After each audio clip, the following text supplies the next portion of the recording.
Hello everyone, मैं शिल्पी। कैसे हैं आप सब? आई होप कि आप सब अच्छे होंगे। आज हम देखेंगे इकोनॉमिक्स का पार्ट 15, जिसमें हम डिमांड फंक्शंस और डिटर्मिनेंट्स ऑफ डिमांड पढ़ेंगे। डिमांड फंक्शंस और determinants of demand. Demand function shows the relationship between demand for a commodity and it's determinants. Demand function show करता है संबंध कमोडिटी की डिमांड के लिए और उसके जो अलग अलग डिटर्मिनेंट्स हैं उनके लिए। दो तरह के होते हैं डिमांड फंक्शंस, एक है इंडिविजुअल डिमांड फंक्शन, एक है मार्केट डिमांड फंक्शन। आज हम पढ़ेंगे individual demand function. Individual demand function, यहाँ पे एक फॉर्मूला टाइप दिया हुआ है जिसके थ्रू हम इजीली जितने भी डिटर्मिनेंट्स हैं इंडिविजुअल डिमांड फंक्शन में उनको याद कर सकते हैं। D x means quantity demanded of commodity x. यहाँ पे एक कमोडिटी लेंगे, एक कमोडिटी इसको कांस्टेंट मान के चलेंगे जो कि है एक्स। फिर है फंक्शंस दे रखे हैं यहाँ पे प्राइस ऑफ एक्स, यानी कि प्राइस ऑफ कमोडिटी एक्स, जो भी हमारी कमोडिटी एक्स है उसका price. Price of related goods, उस रिलेटेड गुड्स जो हैं उनके प्राइसेस। वाई यानी कि इनकम, टी यानी कि test and preference of consumer, और E means expectation. Okay, price of commodity. अब यहाँ पे हम प्राइस ऑफ कमोडिटी को पढ़ते हैं। With rise in price of commodity it's demand contracts and fall in price it's demand extend. जैसे जैसे प्राइसेस जो होंगे हमारी किसी भी कमोडिटी के प्राइसेस बढ़ेंगे तो जो इसकी क्वांटिटी डिमांडेड है वो डिक्रीज होगी, और प्राइस अगर कम होंगे तो क्वांटिटी डिमांडेड जो है वो इंक्रीज होगी। यानी कि उस कमोडिटी के लिए जो एग्जाम्पल लें तो आइसक्रीम, हमने कल भी एग्जाम्पल लिया था। हमारे पास एक आइसक्रीम है। ओके, ये मैं आइसक्रीम बनाती हूँ। आइसक्रीम है, इसके प्राइस हैं ₹1।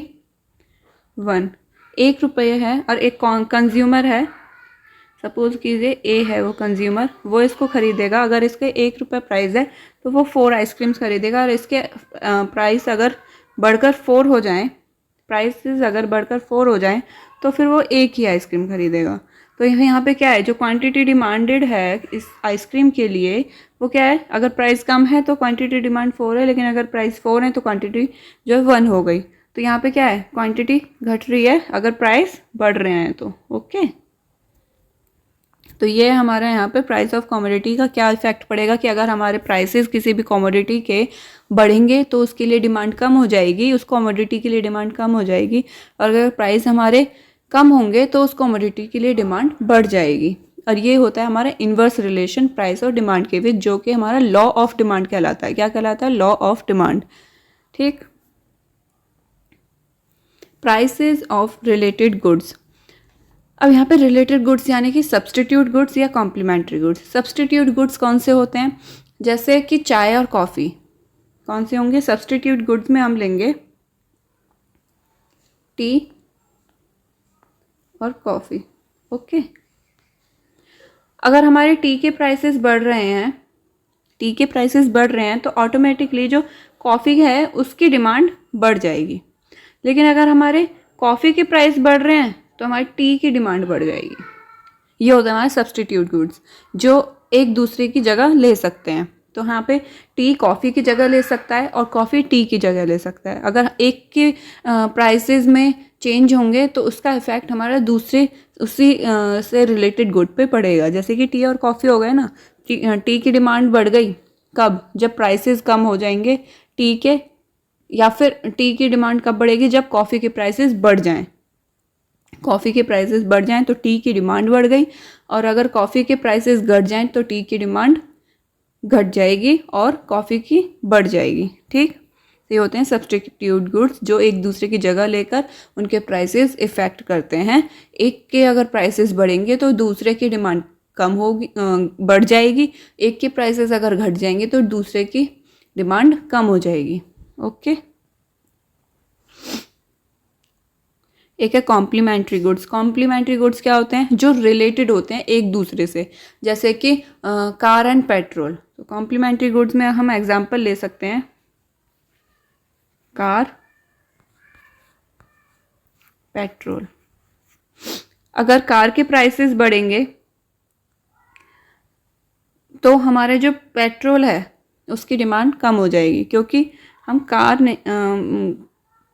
कार के प्राइसेस बढ़ रहे हैं तो पेट्रोल की जो डिमांड है वो कम होगी, या फिर पेट्रोल के अगर प्राइसेस बढ़ रहे हैं तो कार की डिमांड कम होगी।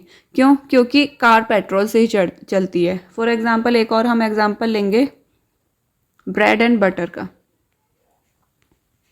ब्रेड बटर, तो यहाँ पे अगर बटर के प्राइसेस बढ़ेंगे तो ब्रेड की डिमांड जो है वो कम हो जाएगी, और अगर ब्रेड के प्राइसेस बढ़ेंगे तो बटर की डिमांड कम हो जाएगी। ठीक, तो ये होते हैं कॉम्प्लीमेंट्री गुड्स, यानी कि इसमें भी एक पे अगर प्राइसेस बढ़ रहे हैं तो दूसरे की डिमांड पे इफेक्ट होगा, और सब्स्टिट्यूट में भी एक की प्राइसेस बढ़ रहे हैं तो दूसरे की डिमांड पे इफेक्ट होगा। लेकिन इसमें फ़र्क क्या है? प्रोडक्ट्स का फ़र्क यह है कि सब्स्टिट्यूट गुड में तो एक दूसरे की जगह ले सकते हैं, लेकिन इसमें वो रिलेटेड होते हैं एक दूसरे से।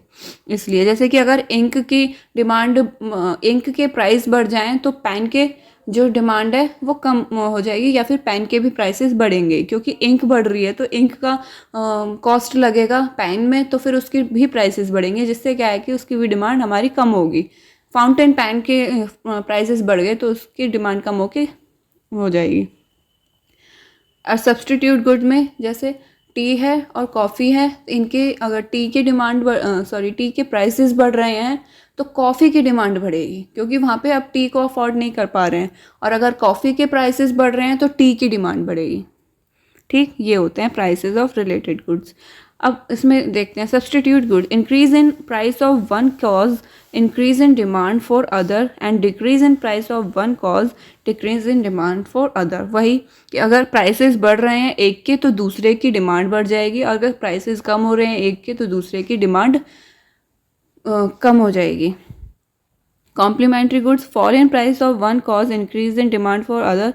अगर प्राइस कम हो रहे हैं एक के तो दूसरे के लिए डिमांड बढ़ जाएगी, वही चीज़ जो मैंने अभी बताई थी। ओके, ये हो गया हमारा प्राइसेस ऑफ रिलेटेड गुड्स।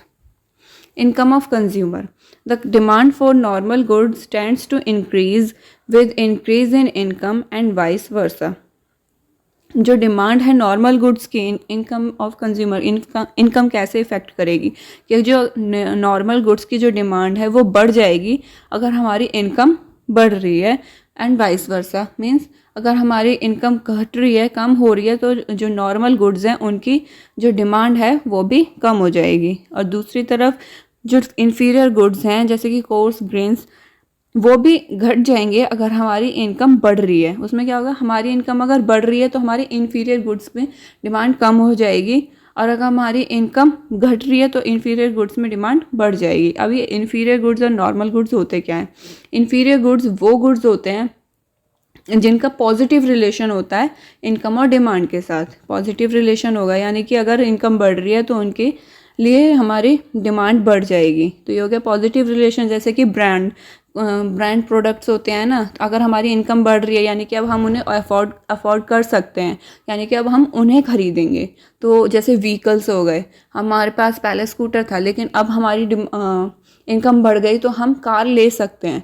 तो हमारे जो मतलब इसमें क्या है कि जो हम बाद में अफोर्ड कर सकें या फिर हम जो अच्छी क्वालिटी की चीज़ें हैं उनको खरीदेंगे अगर हमारी इनकम बढ़ जाती है। तो इसमें इनकम और डिमांड में पॉजिटिव रिलेशन होता है।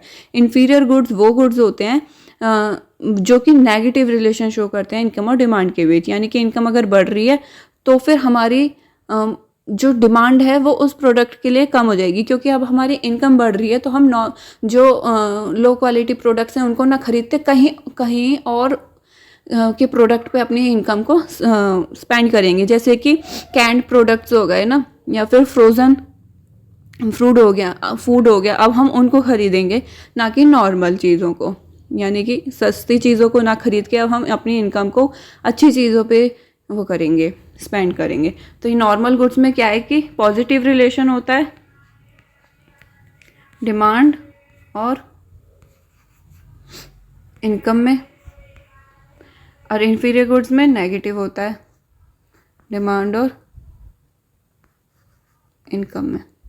पॉजिटिव गुड्स में, नॉर्मल गुड्स में क्या है कि इनकम बढ़ रही है तो डिमांड बढ़ेगी, जैसे कि ब्रांड प्रोडक्ट्स हो गए क्योंकि हमारी इनकम बढ़ी तो हम ब्रांड प्रोडक्ट्स जो हैं उनको खरीदेंगे, अच्छे अच्छे प्रोडक्ट्स खरीदेंगे। और इन्फीरियर गुड्स में क्या है, हम पलटी तो मारेंगे अच्छे प्रोडक्ट्स पे, लेकिन क्या है जो हमारे अब प्रोडक्ट्स हम यूज़ कर रहे हैं उनकी तो डिमांड कम होगी ना। उसमें ये शो किया हुआ है कि जिनकी हमें डिमांड कम हो रही है या फिर जिनकी हमें डिमांड बढ़ रही है इनकम से, यहाँ पे हम अलग प्रोडक्ट्स पे स्पेंड कर देते हैं उस चीज़ को, या फिर अलग प्रोडक्ट्स पे मोड़ देते हैं। ठीक। Test and preferences, they includes fashion, habit, custom etcetera. ECT लिख दिया, ETC होना चाहिए था। Other things being equal, demand for those goods increase for which consumer develop taste and preferences। ये क्या इंक्लूड करते हैं, फैशन वाली चीज़ें, हैबिट हो गई जो हमारी आदत में है, या फिर कस्टम से रिलेटेड, इन चीज़ों को इंक्लूड किया जाता है टेस्ट एंड प्रेफरेंस में। यहाँ पे कंज्यूमर का क्या प्रेफरेंस है, किसको प्राथमिकता देते हैं, क्या उनका टेस्ट है, ये सब आते हैं यहाँ पे। बाकी चीज़ तो इक्वल रहेंगी, लेकिन जो demand for those goods increase, उन गुड्स के लिए डिमांड बढ़ जाएगी, for which consumer develop test, जिसके लिए कंज्यूमर विकसित करता है अपने टेस्ट को, यानी कि जिसको ज़्यादा प्रेफरेंस देता है कंज्यूमर, उनकी तो डिमांड बढ़ेगी, लेकिन जिनको प्रेफरेंस नहीं देता है उनकी डिमांड घट जाएगी। तो यही है इसमें टेस्ट एंड प्रेफरेंस में। Okay. Expectations, if a consumer aspects that price in future will rise, अगर कंज्यूमर को लगता है कि फ्यूचर में किसी चीज़ के प्राइस बढ़ जाएंगे, तो वो पहले से ही उनको आज के टाइम में उस प्राइस पे लेके खरीद के रख लेगा कि कहीं बढ़ ना जाए प्राइसेस, तो हम इनको स्टोर करके रख लेते हैं। लेकिन अगर कंज्यूमर को लगता है कि फ्यूचर में इस चीज़ के प्राइस कम हो जाएंगे, तो फिर कंज्यूमर उस चीज़ को कम खरीदेगा कि फ्यूचर में खरीदेंगे, बस उतना ही खरीदेगा जितना कि वो ले और यूज़ कर ले। जैसे कि हम एग्जांपल लेते हैं प्याज के प्राइसेस हमें लग रहा है कि फ्यूचर में बढ़ जाएंगे, तो हम क्या है आज ही खूब सारा प्याज लेके रख लेंगे स्टोर करके आज के कम प्राइसेस पे। अगर हमें लग रहा है कि आगे जाके प्राइसेस उसके कम होने वाले हैं, तो हम प्याज को उतना ही लेंगे जितना कि हम कंज्यूम करके ख़त्म कर सकें। ये होते हैं एक्सपेक्टेशंस, यानी कि एक उम्मीद लगा के चलना कि कहीं इसकी प्राइस बढ़ ना जाए या इसके प्राइस घट ना जाए आगे। ओके, तो आज के लिए इतना ही। Thank you so much. अगर आपको मेरी वीडियो पसंद आई हो तो प्लीज़ लाइक करें, शेयर करें और सब्सक्राइब करें। Thank you so much.